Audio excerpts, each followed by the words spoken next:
Bugungi kunda ko'plab buzg'unchi oqimlar dinni niqob qilib o'zining g'arazli maqsadlariga yetish uchun yoshlardan foydalanmoqda. Ularning ongiga botil aqidalarni singdirib, umrini xazon qilmoqda. Ulamo va imom xatiblarimiz bunday adashgan toifalardan xalqimizni qancha ogoh etmasin, ularning tuzog'iga tushayotganlar hanuz uchramoqda. Shu paytgacha bu oqim tarafdorlari Hizbut Tahrir ekstremistik tashkilotining bosh ofisi London shahrida joylashgani va o'sha yerdan boshqarilishini ro'kach qilardi. Yaqinda Buyuk Britaniya hukumatı ushbu mamlakat hududida Hizbut Tahrir tashkiloti faoliyatini qat'iy taqiqlaganini e'lon qildi.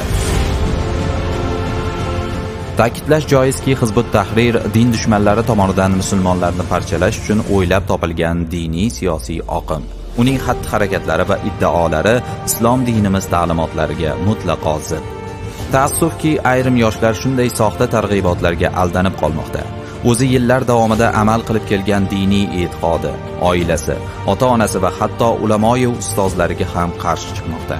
Shu boisdan O'zbekiston hukumatı anchadan buyon bu to'dani qo'poruvchi, musulmonlar o'rtasini buzuvchi, fitnalar tarqatish, hatto o'z maqsadi yo'lida har qanday qonxo'rlikni ham amalga oshirishidan bot-bot ogohlantirib keladi.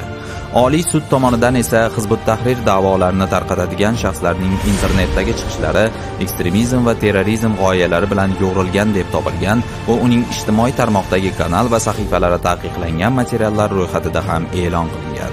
O'zbekistonda faoliyati taqiqlangan guruhlar dunyo hamjamiyati tomonidan taqiqlanayotgani, ularning kirdikorlari fosh bo'lib borayotganidan darakdir. Quyida ana shu guruhlar qaysi davlatlarda taqiqlangani haqida batafsil ma'lumot keltirib o'tamiz.